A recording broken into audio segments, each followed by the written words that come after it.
Chapter 12. West Wind. It was the first day of spring. Jane and Michael knew this at once because they heard Mr. Banks singing in his bath, and there was only one day in the year when he did that. They always remembered that particular morning. For one thing, it was the first time they were allowed to come downstairs for breakfast, and for another, Mr. Banks lost his black bag, so that the day began with two extraordinary happenings. "Where is my bag?" shouted Mr. Banks, turning round and round in the hall like a dog chasing its tail. And everybody else began running around and round too. Ellen and Mrs. Brill and the children. Even Roberts and I made a special effort and turned around twice. At last Mr. Banks discovered the bag himself in his study, and he rushed into the hall with it, holding it aloft. "Now," he said, as though he were delivering a sermon, "my bag is always kept in one place. Here, on the umbrella stand. Who put it in the study?" he roared. "You did, my dear, when you took the income tax papers out of it last night," said Mrs. Banks. Mr. Banks gave her such a hurt look that she wished she had been less tactless and had said she had put it there herself. "Humph-a-rumph," he said, blowing his nose very hard and taking his overcoat from its peg. He walked with it to the front door. "Hello," he said more cheerfully. "The parrot tulips are in bud." He went into the garden and sniffed the air. Wind's in the west, I think." He looked down towards Admiral Boom's house, where the telescope weathercock swung. "I thought so," he said. "Westerly weather. Bright and balmy. I won't take an overcoat." And with that he picked up his bag and his bowler hat and hurried away to the city. "Did you hear that?" Michael grabbed Jane's arm. She nodded. "The wind's in the west," she said slowly. Neither of them said any more, but there was a thought in each of their minds that they wished was not there. They soon forgot it, however, for everything seemed to be as it always was, and the spring sunlight lit up the house so beautifully that nobody remembered it needed a coat of paint and new wallpapers. On the contrary, they all found themselves thinking that it was the best house in Cherry Tree Lane. But trouble began after luncheon. Jane had gone down to dig in the garden with Roberts and I. She had just sown a row of radish seed when she heard a great commotion in the nursery and the sound of hurrying footsteps on the stairs. Presently, Michael appeared, very red in the face, and panting loudly.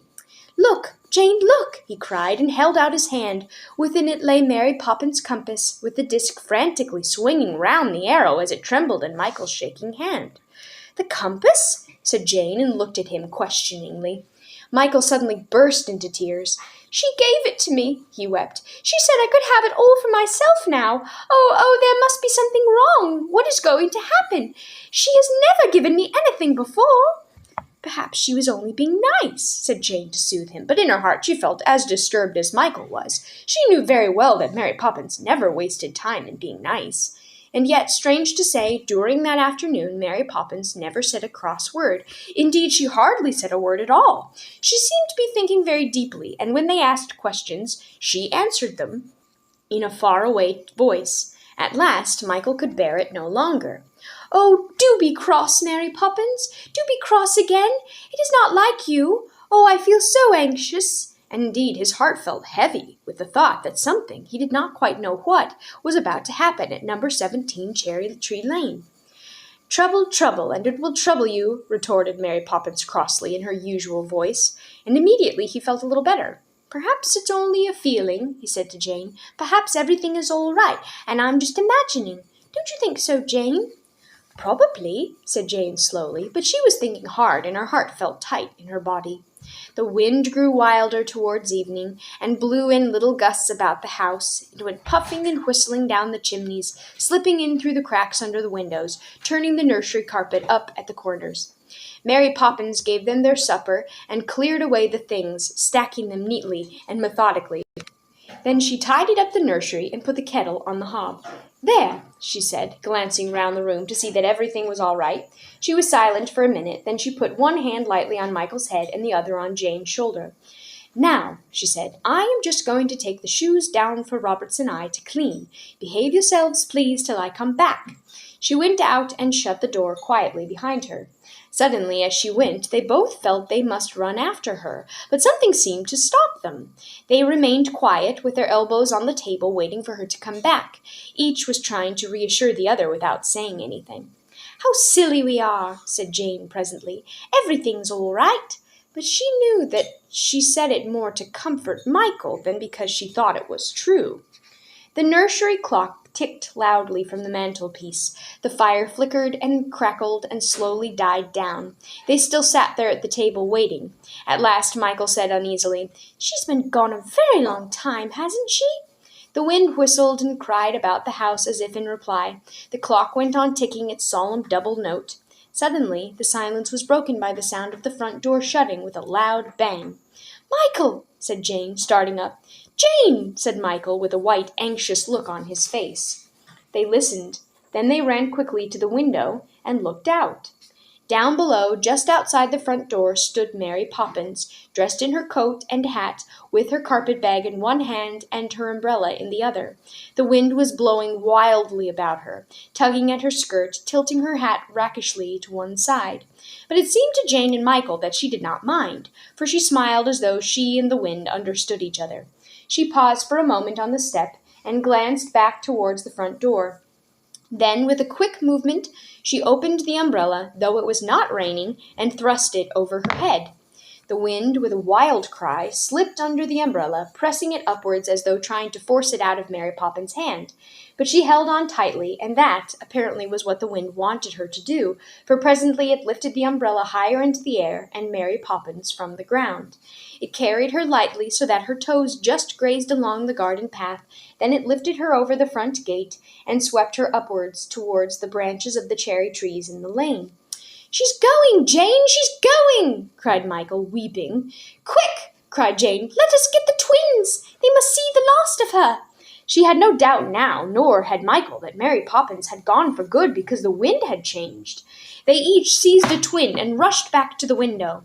Mary Poppins was in the upper air now, floating away over the cherry trees and the roofs of the houses, holding tightly to the umbrella with one hand and to the carpet-bag with the other. The twins began to cry quietly.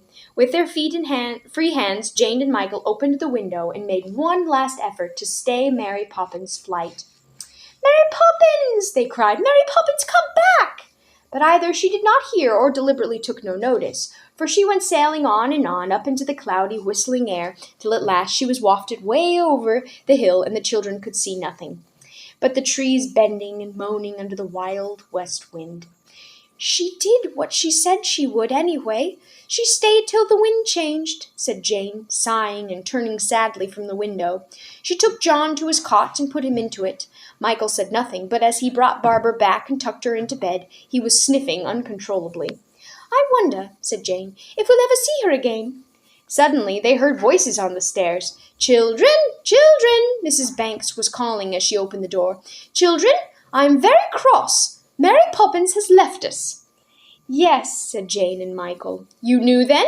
said Mrs. Banks, rather surprised. "Did she tell you she was going?" They shook their heads, and Mrs. Banks went on. "It's outrageous! 1 minute here and gone the next. Not even an apology. Simply said, 'I'm going,' and off she went. Anything more preposterous, more thoughtless, more discourteous? What is it, Michael?" She broke off crossly, for Michael had grasped her skirt in his hands and was shaking her. "What is it, child?" "Did she say she'd come back?" he cried, nearly knocking his mother over. "Tell me, did she?" "You will not behave like a Red Indian, Michael," she said, loosening his hold. "I don't remember what she said, except that she was going. But I certainly shan't have her back if she does want to come, leaving me high and dry with nobody to help me and without a word of notice." "Oh, Mother," said Jane reproachfully. "You are a very cruel woman," said Michael, clenching his fist as though at any minute he would have to strike her. "Children, I'm ashamed of you, really I am, to want back anybody who has treated your mother so badly. I'm utterly shocked." Jane burst into tears. "Mary Poppins is the only person I want in the world," Michael wailed, and flung himself onto the floor. "Really, children, really, I don't understand you. Do be good, I beg of you. There's nobody to look after you tonight. I have to go out to dinner, and it's Ellen's day off. I shall have to send Mrs. Brill up." And she kissed them absent-mindedly and went away with an anxious little line on her forehead. "Well, if I ever did, her going away and leaving you poor dear children in the lurch like that," said Mrs. Brill a moment later, bustling in and setting to work on them. A heart of stone. That's what that girl had, and no mistake, or my name's not Clara Brill. Always keeping herself to herself, too, and not even a lace handkerchief or a hatpin to remember her by. Get up, will you please, Master Michael? Mrs. Brill went on, panting heavily. How we stood her so long I don't know, with her airs and graces and all. What a lot of buttons, Miss Jane. Stand still, do now, and let me undress you, Master Michael. Plain she was, too. Nothing much to look at, indeed, all things considered. I don't know that we won't be better off after all. Now, Miss Jane, where's your nightgown? Why, what's this under your pillow? Mrs. Brill had drawn out a small, knobbly parcel. What is it? Give it to me. Give it, said Jane, trembling with excitement, and she took it from Mrs. Brill's hands very quickly. Michael came and stood near her and watched her undo the string and tear away the brown paper. Mrs. Brill, without waiting to see what emerged from the package, went in to the twins. The last wrapping fell to the floor, and the thing that was in the parcel lay in Jane's hand. It's a picture, she said in a whisper, looking closely at it, and it was. Inside a little curly frame was a painting of Mary Poppins, and underneath it was written, Mary Poppins by Bert. That's the matchman. He did it, said Michael, and took it in his hand so that he could have a better look. Jane found suddenly that there was a letter attached to the painting. She unfolded it carefully. It ran, Dear Jane, Michael had the compass, so the picture is for you. Au revoir, Mary Poppins. She read it out loud till she came to the words she couldn't understand. Mrs. Brill, she called, what does au revoir mean? Oh, dearie, shrieked Mrs. Brill from the next room. Why, it doesn't mean, let me see. I'm not up in these foreign tongues. It doesn't mean God bless you. No, I'm wrong. I think, Miss Jane, dear, it means to meet again. Jane and Michael looked at each other. Joy and understanding shone in their eyes. They knew what Mary Poppins meant. Michael gave a long sigh of relief. That's all right, he said shakily. She always does what she says she will. He turned away. Michael, are you crying? Jane asked. He twisted his head and tried to smile at her. No, I'm not, he said. It is only my eyes. She pushed him gently towards his bed, and as he got in, she slipped the portrait of Mary Poppins into his hand, hurriedly, in case she would regret it. You have it for tonight, darling, whispered Jane, and she tucked him in just as Mary Poppins used to do.